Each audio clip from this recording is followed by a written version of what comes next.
Hello friends, स्वागत है आपका स्टडी हिंदी के यूट्यूब चैनल में। तो देखिए एसएससी सीजीएल के लिए स्पेशली जनरल स्टडीज़ में इंडियन पॉलिटी का हम ये एमसीक्यू आपके लिए लेके आए हैं, जिसका ये पार्ट 2 है। इसके पहले मैंने पार्ट 1 अपलोड किया है। आप वो नीचे डिस्क्रिप्शन में लिंक है, वहाँ से देख सकते हैं, नहीं तो आप यहाँ पे आई बटन में क्लिक करके देख सकते हैं। वो भी बहुत इंपॉर्टेंट है पार्ट, तो आप वो भी ज़रूर देखें, ठीक है। ओके, बढ़ते हैं अपने पहले क्वेश्चन की तरफ। देखते हैं कौन कौन से क्वेश्चन हमको यहाँ पे देखना है। तो सबसे पहले क्वेश्चन से अगर हम देखें तो यहाँ पे बात करें, देखिए सबसे पहला क्वेश्चन है संविधान की प्रस्तावना में भारत को कहा गया, ठीक है। संविधान की प्रस्तावना में भारत को क्या कहा गया, जैसा कि अगर इसके पहले वाला पार्ट आपने देखा होगा तो उसमें मैंने पूरा डिटेल से बताया होगा। मैं फिर से आपको डिटेल बता देता हूँ। 26 जनवरी 1950 को लागू होने के समय संविधान की प्रस्तावना में भारत को एक प्रभुसत्ता संपन्न समाजवादी पर निरपेक्ष लोकतंत्रात्मक गणराज्य घोषित किया गया था, ठीक है।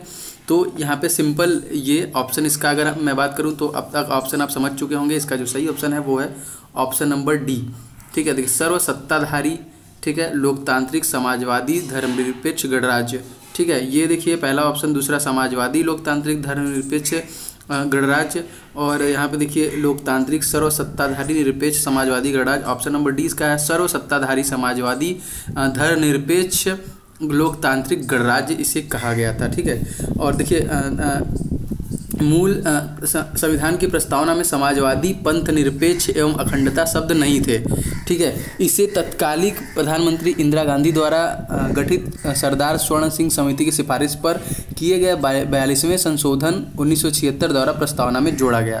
तो इसका जो सही ऑप्शन है वो है ऑप्शन नंबर डी।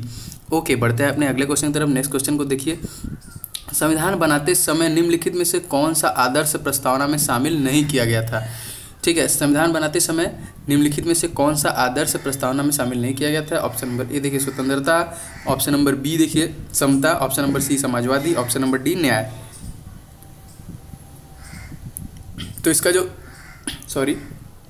जो सही आंसर है वो है option number C Samajwadi.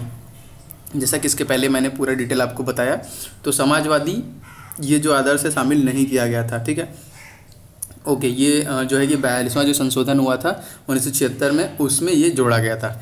Okay, अगले क्वेश्चन की तरफ बढ़ते हैं। नेक्स्ट क्वेश्चन देखिए, लोकप्रिय प्रभुसत्ता क्या है। यहाँ पे जो क्वेश्चन है लोकप्रिय प्रभुसत्ता क्या है। ऑप्शन नंबर ए देखिए जनता का प्रभुत्व, ऑप्शन नंबर बी जनता के प्रतिनिधि का प्रभुत्व, ऑप्शन नंबर सी की बात करें तो विधि शीर्ष का प्रभुत्व, और ऑप्शन नंबर डी की बात करें तो राज्य के शीर्ष का प्रभुत्व। तो इसका जो सही आंसर है, देखिए इसका जो सही आंसर है वो है ऑप्शन नंबर बी जनता के प्रतिनिधि का प्रभुत्व।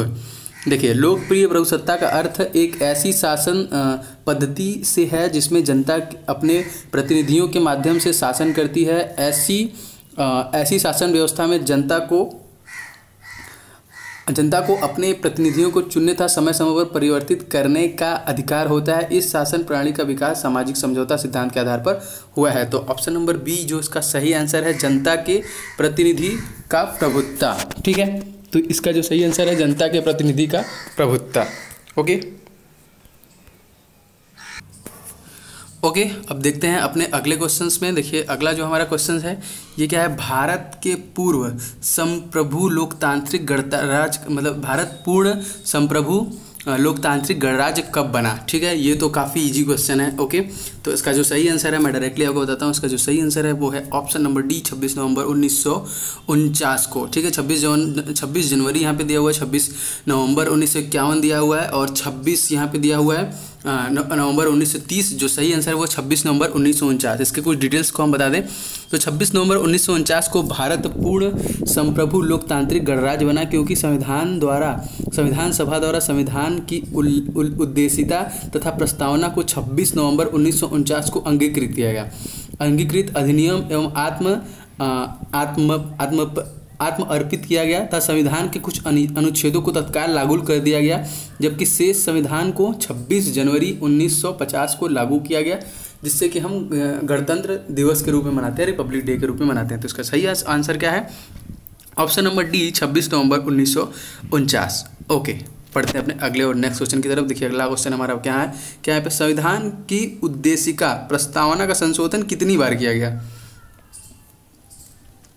ठीक है। ऑप्शन नंबर ए देखिए 3 बार, ऑप्शन नंबर बी 2 बार, ऑप्शन नंबर सी 1 बार, ऑप्शन नंबर डी संशोधन नहीं किया गया। तो इसका देखिए सही आंसर क्या है, इसका जो सही आंसर है वो है ऑप्शन नंबर सी, एक बार। ठीक है, इसका जो संशोधन कितनी बार किया गया, संविधान के उद्देशिका मतलब प्रस्तावना संशोधन कितनी बार किया गया, तो केवल एक बार किया गया। संविधान की उद्देशिका प्रस्तावना में संशोधन एक बार 44वें संविधान संशोधन 1976 में किया गया, जो मैंने इसके पहले आपको बताया था इंदिरा गांधी के समय, जो 42वां जो संशोधन हुआ था उसमें समाजवाद, पंथनिरपेक्ष और अखंडता शब्द जोड़े गए थे। ठीक है, तो इसमें बस एक बार संशोधन किया गया है। ओके, अब बढ़ते हैं अगले क्वेश्चन की तरफ। देखिए अगला क्वेश्चन हमारा क्या है, भारतीय संविधान की प्रस्तावना निम्नलिखित में से किस अभिव्यक्ति का प्रयोग नहीं किया गया। देखिए सर्वसत्ताधारी, लोकप्रिय, गणराज्य, समाजवादी, धर्मनिरपेक्ष और संघीय। तो ये भी क्वेश्चंस आपको पता है कि देखिए इसमें क्या है कि इसमें इन सब में से कौन ऐसा है जो यूज नहीं किया गया। इस टाइप के क्वेश्चन मैक्सिमम टाइप एग्जाम में आ चुके हैं। एसएससी सीपीयू परीक्षा 2007 में, 2009 में, एसएससी के परीक्षा 2011 में ऐसे क्वेश्चन पूछे गए हैं, मैक्सिमम लगातार पूछे जा रहे हैं इस तरह के क्वेश्चन।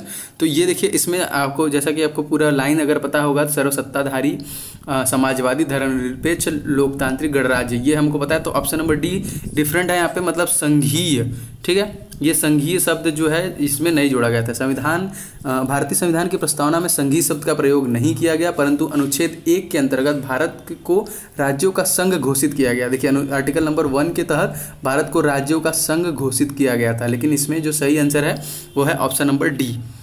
ओके, अगले क्वेश्चन की तरफ बढ़ते हैं। देखिए अगला क्वेश्चन क्या है, हमारे संविधान की प्रस्तावना में उल्लेख नहीं है, किस चीज़ का न्याय है, न्याय का नहीं है, भातृत्व का नहीं है, प्रतिष्ठा एवं की समानता का नहीं है, या फिर वयस्क मताधिकार का नहीं है।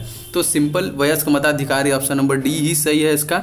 संविधान की प्रस्तावना में न्याय, भातृत्व एवं प्रतिष्ठा की समानता का तो उल्लेख है, परंतु वयस्क मताधिकार का उल्लेख नहीं है। क्यों? क्योंकि संविधान के अनुच्छेद 326 में वयस्क मताधिकार के आधार पर लोकसभा तथा राज्य विधानसभाओं के निर्वाचन का होना उल्लिखित है। ठीक है, ये आर्टिकल नंबर 326 के अनुसार यहाँ पे है, लेकिन इसमें है जो है कि प्रस्तावना उसमें नहीं है। तो option number D is the right answer. Okay, अगले क्वेश्चन की तरफ बढ़ते हैं। देखिए हमारा अगला क्वेश्चन क्या है, संविधान के निर्माताओं के मनोभाव और आदर्श प्रतिबिंबित होते हैं। संविधान के निर्माताओं के मनोभाव और आदर्श प्रतिबिंबित होते हैं किसमें? मूल अधिकारों में, राज्य नीति निर्देशकों में, उद्देशिका में, मूल कर्तव्यों में, किसमें होते हैं? यहाँ पे ये क्वेश्चन हमको पूछा गया है। तो इसका देखिए जो सही आंसर है वो है ऑप्शन नंबर सी, उद्देशिका। ठीक है, उद्देशिका ऑप्शन नंबर सी। ओके, देखिए भारतीय संविधान की उद्देशिका में संविधान निर्माताओं के मनोभाव और आदर्श प्रतिबिंबित होते हैं। यदि संविधान के किसी मंतव्य का स्पष्टीकरण नहीं हो पाए तो उद्देशिका निर्णायक भूमिका का निर्वहन करते हुए मार्गदर्शन करती है। बेरूबानी यूनियन 1960 मामले में कहा गया कि प्रस्तावना संविधान के निर्माताओं के आशय को स्पष्ट करने वाली कुंजी है। तो ऑप्शन नंबर सी देखिए उद्देशिका है जो कि ये सारी चीज़ों को वो प्रतिबिंबित करती है। तो option number C is the right answer.